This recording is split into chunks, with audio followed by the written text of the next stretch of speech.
Hey guys, welcome on my channel.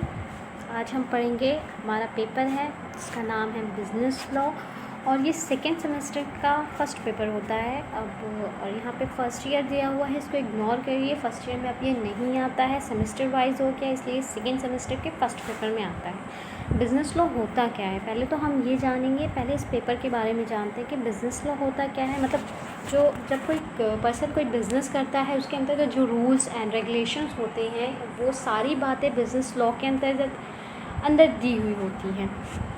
तो हम चलते हैं अपने पेपर की तरफ जानने के लिए। यहाँ पे कुछ कंटेंट्स दे रखे हैं, आप लोग इसे बहुत ही अच्छे से पढ़िएगा। ये पेपर बहुत ही मज़ेदार है, मुझे तो बहुत मज़ा आता है पढ़ने में। आई होपफुली कि आप लोगों को भी आएगी।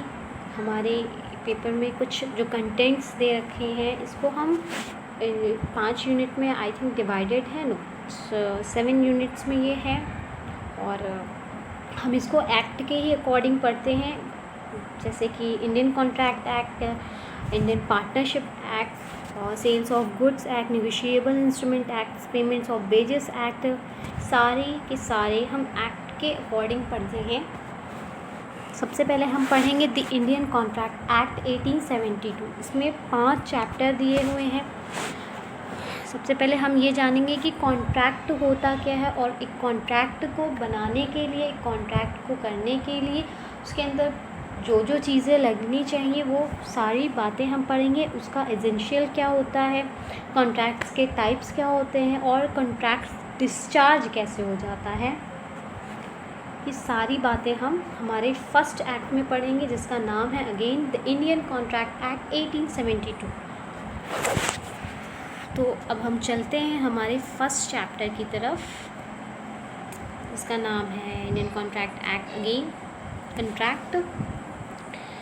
तो सबसे पहले तो हम ये जानते हैं कि कॉन्ट्रैक्ट जो वर्ड है, कॉन्ट्रैक्ट आया कहाँ से। इंडियन कॉन्ट्रैक्ट एक्ट ये कब आया, कब बना, ये कब बनाया गया? 1 सितंबर को 1872 को ही बनाया गया था ये। और इंट्रोडक्शन है ये, इसे आप अच्छे से पढ़ लीजिएगा। हम चलते हैं इसकी मीनिंग जानते हैं, और डेफिनेशंस बहुत सारे ऑथर ने दे रखी है, बहुत सारे राइटर्स ने डेफिनेशन दे रखी है, इसे हम जानते हैं। बिज़नेस लॉ जब भी हम पढ़ेंगे बच्चों, तो उसको सेक्शन वाइज ही पढ़ेंगे, ये ज़्यादा बेहतर होता है सेक्शन वाइज लॉ को पढ़ा जाए। जैसे कि यहाँ दे रखा है last line, section 2H of the Indian contract act defines a contract as an agreement enforceable by law. तो सेक्शन 2H जो है वो इंडियन कॉन्ट्रैक्ट का वो डिफ़ाइन कैसे करता है, कोई भी ऐसा एग्रीमेंट जो लॉ के द्वारा इन्फोर्सिएबल हो उसे हम कॉन्ट्रैक्ट कहेंगे। और भी बहुत से राइटर्स ने यहाँ पे दिया हुआ है, ऑथर्स ने, जैसे कि Salmond define a contract as an agreement creating and defining obligation between the parties. जो दो व्यक्तियों के बीच कोई एग्रीमेंट होता है, उनके दायित्वों को बताता है, उसे हम कॉन्ट्रैक्ट कहते हैं। According to Sir Frederick Polgar, every agreement and promise enforceable by law is a contract.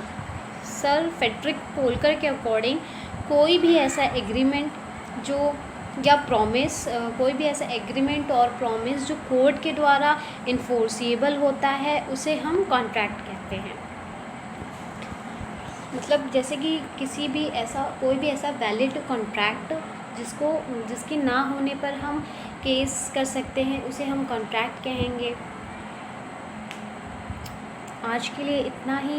इसके बाद हम नेक्स्ट चैप्टर में जानेंगे इसके एसेंशियल्स क्या होते हैं। नेक्स्ट वीडियो में मैं ज़रूर आपको बताऊंगी इसके एसेंशियल्स क्या होते हैं। तो मिलते हैं हम नेक्स्ट वीडियो में, तब तक के लिए बाय।